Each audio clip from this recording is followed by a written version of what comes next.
থেকে সার্জারি করিয়েছি, খুব ভালো এক্সপিরিয়েন্স হলো।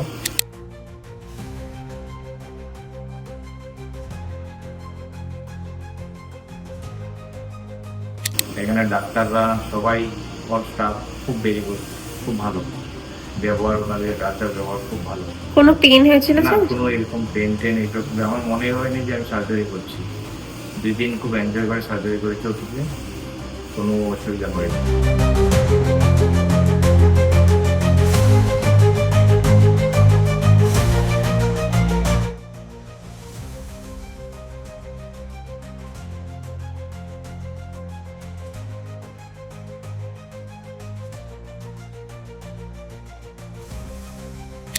Thank you Biplab.